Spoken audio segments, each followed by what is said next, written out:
आज हम आपको बताएंगे डक्ट का साइज कैसे कैलकुलेट करना वेलोसिटी मेथड पे।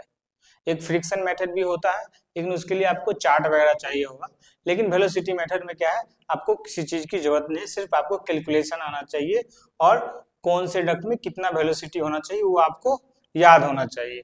तो यहाँ पे हमने कौन से डक्ट में कितना वेलोसिटी होगा वो लिखा हुआ है। जैसे कि मेन डक्ट में 6 to 7.5 मीटर पर सेकेंड होना चाहिए, ब्रांच डक्ट में 3.75 to 4.5 मीटर पर सेकेंड होना चाहिए।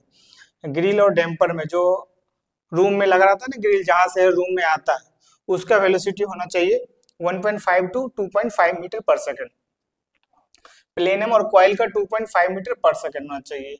प्लेनम और कॉइल क्या होता है, जो बड़े बड़े एचूज होते हैं वहां पे जब इक्विपमेंट से एयर निकलता है बाहर, तो पहले क्या करते हैं, एक बड़ा सा बॉक्स लगा देते हैं। फिर बॉक्स से अगर 2-3 ब्रांच है तो 2-3 ब्रांच अलग अलग ले लेते हैं, नहीं एक ही है तो एक ले लेते हैं। और कॉइल क्या होता है, जैसे एचू है यहाँ पे, और एचू में यहाँ पे मान लीजिए कॉइल है,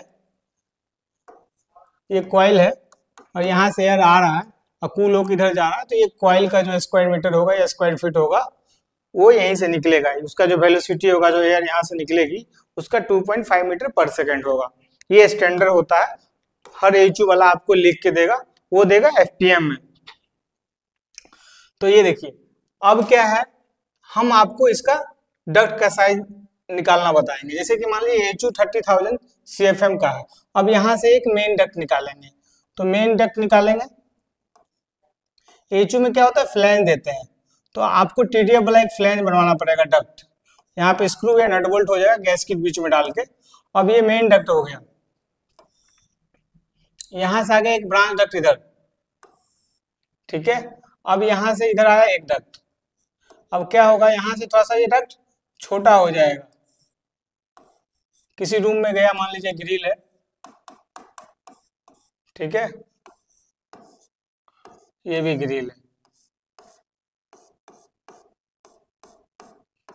जो भी है ये ग्रिल है, यहाँ से रूम में जाएगा। अब ये मेन डक्ट हो गया, ये ब्रांच डक्ट हो गया, ये ब्रांच डक्ट हो गया। यहाँ से डक्ट का साइज छोटा हुआ, क्योंकि जो यहाँ पे था वो यहाँ पे जाके बट गया है दो पार्ट में। अब देखिए, हम ये मेन डक्ट है, तो मेन डक्ट का जो वेलोसिटी है वो 6 to 7.5 मीटर पर सेकेंड है, तो हम हायर वाला कैलकुलेट करेंगे। अब देखिए, ये जो वेलोसिटी होता है, ये हम कहाँ पे कितना कंसीडर करना है, क्योंकि यहाँ रेंज दिया हुआ है, तो रेंज में आप कंफ्यूजन होंगे कहाँ पे कितना लेना है। तो इसका एक प्रोसेस है। जैसे मान लीजिए वेलोसिटी जब आप बढ़ाते हैं ना, वेलोसिटी बढ़ाते हैं तो डक्ट का साइज कम होता है, वेलोसिटी आप कम करते हैं तो डक्ट का साइज बड़ा होता है। तो डक्ट का साइज मान लीजिए सीलिंग के ऊपर से ये डक्ट जा रहा है, और सीलिंग और ऊपर वाले रूफ के बीच में अगर गैप कम है तो आपको डक्ट का साइज छोटा लेना पड़ेगा और वेलोसिटी बढ़ाना पड़ेगा। तो आप मैक्सिमम ये लेंगे 7.5, आप तो 8 भी कर सकते हैं। लेकिन क्या होता है, वेलोसिटी जितना बढ़ेगा उतना साउंड डक्ट में बढ़ेगा। कई सारे ऑफिस में आप जब जाते होंगे, जो अनप्रोफेशनल डिजाइन करते हैं, तो आप देखेंगे वहां पे साउंड आते हैं, घर सा आवाज आएगा। लेकिन इसमें आप अगर आप जितना मिनिमम वेलोसिटी पे आप डिजाइन करते हैं उतना साउंड कम आएगा। तो हम यहाँ पे चलिए मैक्सिमम पे ही लेके चलते हैं। एक चीज और बता दूं मैं आपको, अगर आपके पास स्पेस कम है, बहुत ही कम है, और इससे भी ज्यादा लेना है आपको, तो आपको उस डक्ट में एकॉस्टिक लगाना पड़ेगा डक्ट के अंदर, ताकि साउंड कम हो जाए। अभी हम नॉर्मल 7.5 लेते हैं, तो यहाँ पे 30,000 CFM है, तो हम 30,000 को डिवाइड करेंगे इससे, किससे करेंगे, इससे करेंगे। ये जो आपका वेलोसिटी है ना, इसको तो ये मीटर पर सेकेंड में, लेकिन इसको हमको फीट में करना है। तो 7.5 को जब फीट में करेंगे तो ये आ जाएगा 1500 फीट पर सेकेंड, ठीक है। अब क्या होता है, ये आपका CFM है।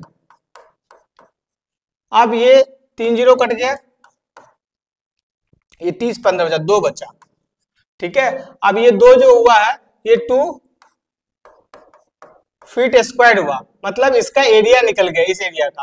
अब आप इससे डिसाइड कर सकते हैं इसका अंडर रूट निकाल के, जब इसका स्क्वायर हटाएंगे तो अंडर रूट 2 का जो वैल्यू आएगा 1.41 आएगा।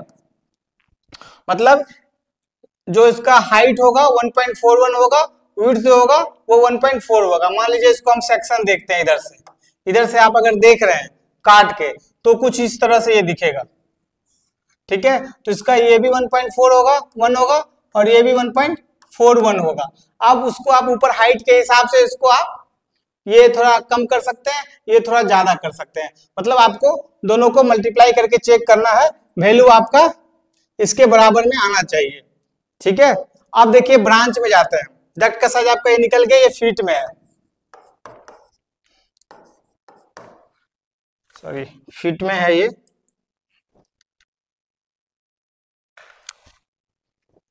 ये फीट में है।